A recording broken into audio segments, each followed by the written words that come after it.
Hey guys, here's another Sketchpad conversation. This time it's a little bit about work, love, life, and relationship. And I think it's really important to have a little glimpse at what's going on and how you can change things if you choose. Enjoy universal laws of nature. They tell the truth. Bye-bye. G'day, Chris here.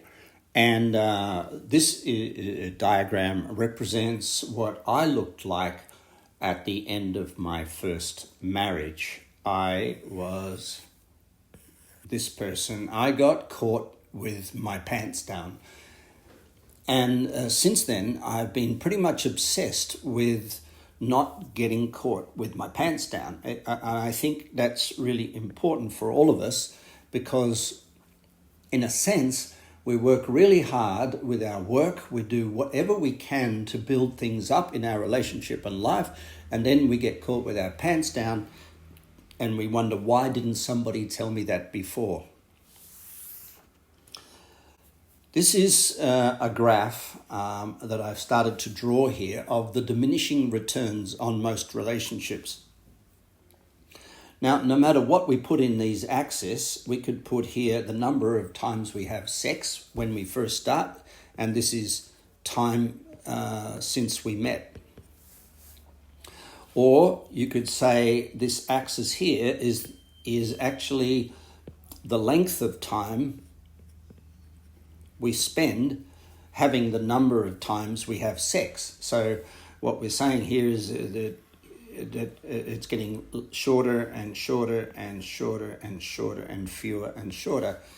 We could speak about this graph like this. Is it necessary? Is it really necessary? Well, there's an important law of nature that you've probably heard before, which is nothing's ever missing, it just changes in form. So in fact, this graph, this line that we're talking about here, is not this shape.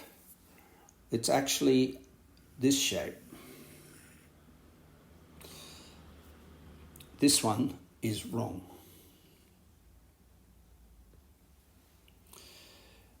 Our relationships stay constant, but what we value in our relationship changes. So it feels like, from a romantic point of view, it can feel like things are going down, but from a practicality point of view, things are going up. But in fact, nothing's ever missing. It just changes in form. So the form we're having our sex in, the form we're having our intimacy in, the form we're having our connection in is just changing. So it's really important to recognize that nothing's ever missing, just changes in form in a relationship, but you get to choose the form. And the biggest thing about this is to realize, this is the book that I launched. This is the Australian version or the American version of the book. And by the time it got to China, when they realized that it had a picture of the Buddha on the front, and they put these two this beautiful couple on the front. They're rather androgynous in their nature and sort of Chinese Western. Goodness gracious, I have no idea what the text says, but the book launched and was a best-selling book in 2007. Unfortunately, I didn't get any royalties, once again, due to certain political things. But the end of the day is it's interesting to see how even in cultures that are relatively strict, this topic of sacred love and relationship is really important. The first thing to realize, and the most important thing to realize in the art of relationship, is that relationships are not built to make you happy. If you're miserable when you arrive in a relationship and suddenly you get happy because you've met somebody, you are sure over time with this graph to get unhappy again. So relationships are not built to make you happy. The purpose of a relationship with another human being is to support and challenge you. And that's the universal definition of love. So we go back. If you meet somebody on day one. You get everything you want, plus, plus, plus, plus, plus, plus, plus, plus. But as it goes on in time, you start to realize there are things that you don't want.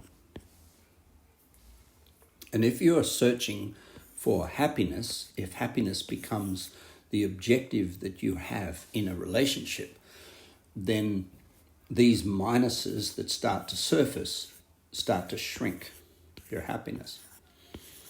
So instead of this model, here's what I'm going to suggest to you.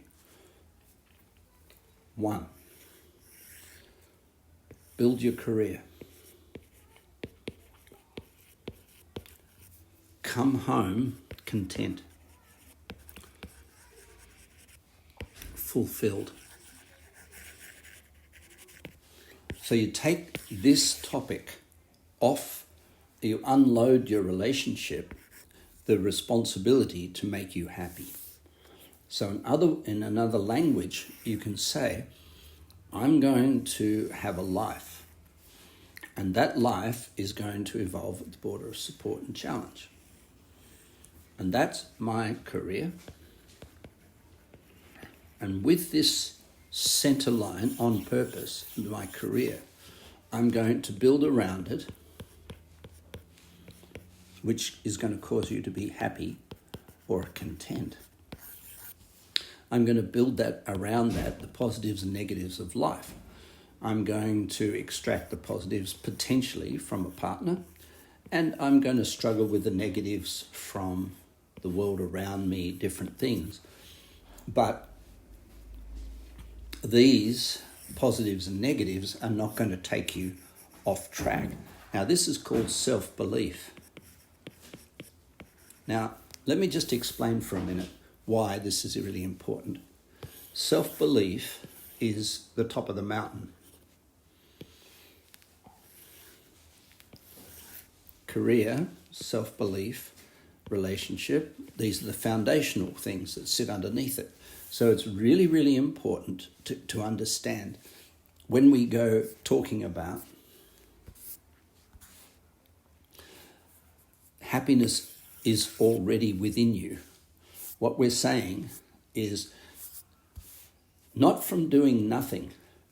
Happiness comes from doing something you love.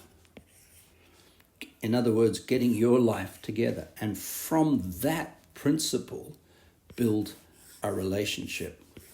Now, you can choose in a relationship, whatever form. If you say, I want to be happy in a relationship, and you start super happy, you know that elation or infatuation, it's called, when you only see positives in something, leads to depression, where you only see negatives in something. And a lot of people do this and they invert this. What they say is, I'm going to have a relationship where I only see positive, and I'm going to have a career where I start infatuated and I end up resentful. This is not healthy. What's healthy is to say that all things have a negative and a positive and a negative, and I'm going to allow this spiral of positive, negative to work around a central force in my life, which is my purpose, my work, what I do for the world. And let money and let relationship and let people and let thoughts circulate around this, just like a spiral in a galaxy. So, coming back to the point of what is this constant? What is the constant in life? And constant is purpose, and purpose is your work. And the reason this is really important is because this makes you the most attractive. There are temporary attractions. We've talked about them before. Plus, plus, plus, plus, temporarily. But over time, those temporary attractions turn to negatives. So instead of putting ourselves on an axis of decline, we put ourselves on an axis of incline, which means we evolve.